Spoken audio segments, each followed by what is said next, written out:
രാവിലെ തിരക്കിട്ട ദിവസങ്ങളിലൊക്കെ ഉണ്ടാക്കിയെടുക്കാൻ പറ്റിയ നല്ല അടിപൊളിയായിട്ടുള്ളൊരു ബ്രേക്ക്ഫാസ്റ്റ് കേട്ടോ. വളരെ സിമ്പിളായിട്ട് തന്നെ നമുക്കിത് ഉണ്ടാക്കിയെടുക്കാം. അപ്പോൾ വീഡിയോ ഇഷ്ടമാകുകയാണെങ്കിൽ ലൈക്ക് ചെയ്ത് സപ്പോർട്ട് ചെയ്യണേ. ഇത് ഉണ്ടാക്കിയെടുക്കാനായിട്ട് ഞാനിവിടെ ഒരു പാത്രം എടുത്ത് വെച്ചിട്ടുണ്ട്. ഇതിലോട്ട് നമുക്ക് 1 കപ്പ് റവ ഇട്ട് കൊടുക്കാം.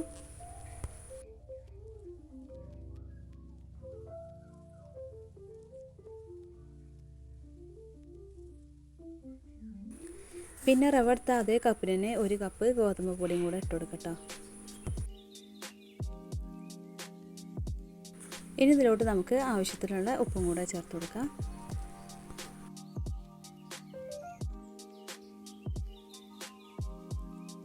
ഇനി ഇതിലോട്ട് നമുക്ക് ഒരു 2 ടേബിൾ സ്പൂൺ പഞ്ചസാരയും കൂടെ ചേർത്ത് കൊടുക്കാം. അപ്പോൾ ചെറിയൊരു മധുരം ഉണ്ടാവും കേട്ടത്. അപ്പോൾ അതിന് വേണ്ടിയിട്ടാണ് പഞ്ചസാരയും കൂടെ ചേർത്ത് കൊടുത്തിട്ടുള്ളത്. നമുക്ക് കറിയൊന്നും ഇല്ലാതെ ഇതുപോലെ തന്നെ ഒരു ഗ്ലാസ് ചായയുടെ കൂടെ അടിപൊളിയായിട്ട് തന്നെ കഴിക്കാം കേട്ടോ. ഇനി നമുക്ക് എല്ലാം കൂടി നന്നായിട്ടൊന്ന് മിക്സാക്കി എടുക്കാം.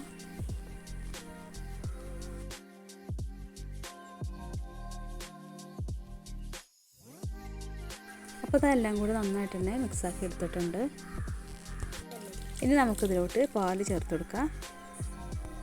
അപ്പോൾ റവയും അതേപോലെ തന്നെ ഗോതമ്പ് പൊടിയൊക്കെ എടുത്ത അതേ കപ്പിന് തന്നെ ഒരു 1.5 കപ്പ് പാൽ ഇതിലോട്ട് ഒഴിച്ച് കൊടുത്തിട്ടുണ്ട് കേട്ടോ. എന്നിട്ട് നമുക്കിത് മിക്സാക്കി എടുത്തതിന് ശേഷം വേണമെന്നുണ്ടെങ്കിൽ വീണ്ടും ഒഴിച്ച് കൊടുക്കാം. അപ്പോൾ നമ്മൾ എടുത്തിട്ടുള്ള ഗോതമ്പ് പൊടിൻ്റെയൊക്കെ ആ ഒരു ഇതിനനുസരിച്ച് വ്യത്യാസങ്ങൾ ഉണ്ടാവും കേട്ടോ. അപ്പോൾ അതിനനുസരിച്ച് പാൽ ഒഴിച്ച് കൊടുക്കാം. ഇനി നമുക്ക് മിക്സിയുടെ ജാറിലേക്ക് ഇട്ടിട്ട് നന്നായിട്ട് തന്നെ അരച്ചെടുക്കാം. അപ്പോൾ നന്നായിട്ട് തന്നെ അരച്ചെടുത്തിട്ടുണ്ട്. ഇനി ഇത് നമുക്കൊരു പാത്രത്തിലോട്ട് ഒഴിച്ചെടുക്കാം.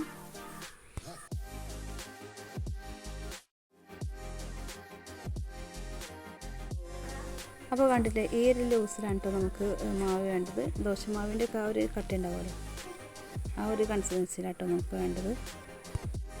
ഇനി ഇതിലോട്ട് നമുക്ക് ഒരു 3/4 ടീസ്പൂണ് ബേക്കിംഗ് പൗഡർ ചേർത്ത് കൊടുക്കാം.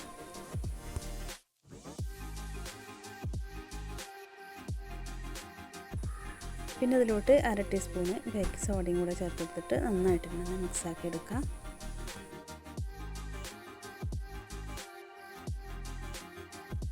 നമ്മളിത് റെസ്റ്റ് ചെയ്യാനൊന്നും വെക്കണില്ല. അപ്പോൾ അതുകൊണ്ട് തന്നെ നമ്മളിതിലോട്ട് സോഡപ്പൊടിയും ബേക്കിംഗ് പൗഡറൊക്കെ ചേർത്ത് കൊടുക്കുന്നത്.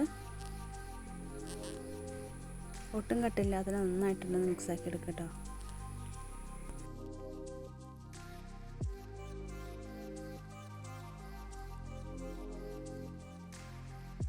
അപ്പോൾ ഇത് നന്നായിട്ട് തന്നെ മിക്സാക്കി എടുത്തിട്ടുണ്ട്. ഇനി നമുക്കിതൊന്ന് ചുട്ടെടുക്കാം.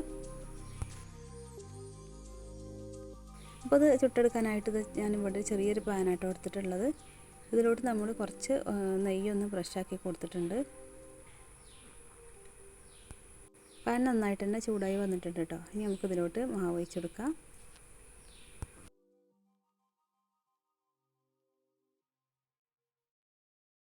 അപ്പോൾ ഈ ഒരു അപ്പം നമ്മൾ കുറച്ച് കട്ടിയിലാണ് കേട്ടോ ഉണ്ടാക്കിയെടുക്കുന്നത്. അതാണ് ഇതിൻ്റെ ഒരു ടേസ്റ്റ് കേട്ടോ. അപ്പോൾ ഒരു ഒന്നര തവി മാവ് ഇതിലോട്ട് ഒഴിച്ചു കൊടുത്തിട്ട് ഇതേപോലെ ചെറുതായിട്ടൊന്ന് പരത്തിയെടുക്കാം കേട്ടോ. ഇനി നമ്മൾ ഫ്ലെയിം ഒരു മീഡിയം ഫ്ലെയിമിലോട്ട് ആക്കി കൊടുക്കുക. ഒരു ലോ ടു മീഡിയം ഫ്ലെയിമിലോട്ട് ആക്കി കൊടുക്കുക കേട്ടോ. ഇനി ഇതിൻ്റെ മുകളിലായിട്ട് കുറച്ച് ബബിൾസ് ഇങ്ങനെ വന്നുകൊണ്ടിരിക്കണം.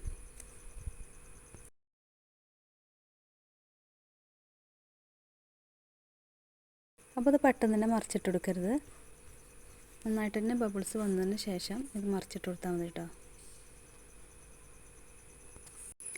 അപ്പോൾ നന്നായിട്ട് തന്നെ ബബിൾസ് വന്നുകൊണ്ടിരിക്കുന്നുണ്ട് കേട്ടോ. ഇനി ഇതിൻ്റെ സൈഡ് ഭാഗത്ത് കൂടെ ആയിട്ട് കുറച്ച് നെയ്യോ അല്ലെങ്കിൽ ഓയിലോ എന്തെങ്കിലും ഒന്ന് തൂവി കൊടുക്കുക. അപ്പോൾ നന്നായിട്ട് തന്നെ ബബിൾസൊക്കെ വന്നിട്ടുണ്ട്. ഇനി നമുക്കിതൊന്ന് മറിച്ചിട്ട് കൊടുക്കാം.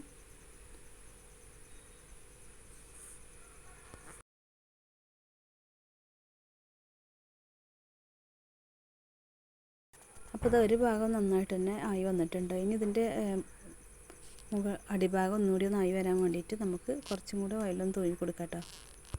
ഒരു 1/2 മിനിറ്റ് സമയം നമുക്ക് ലോ ഫ്ലെയിമിൽ തന്നെ വെച്ചിട്ട് ഇതേപോലെ ഒന്ന് വെച്ചെടുക്കാം. ഇനി നമുക്കിത് ഒന്നും കൂടി ഒന്ന് മറിച്ചിട്ട് കൊടുക്കാം. നല്ല അടിപൊളിയായിട്ടുള്ളൊരു ബ്രേക്ക്ഫാസ്റ്റ് ആട്ടോ അത്. അപ്പോൾ എല്ലാവരും ട്രൈ ചെയ്ത് നോക്കുക. തിരക്കിട്ട ദിവസങ്ങളിലൊക്കെ ഉണ്ടാക്കിയെടുക്കാൻ പറ്റിയ നല്ല അടിപൊളിയായിട്ടുള്ള ബ്രേക്ക്ഫാസ്റ്റാണ്. അപ്പോൾ മറ്റൊരു പുതിയ വിഭവമായിട്ട് വീണ്ടും വരാം. Okay, thank you.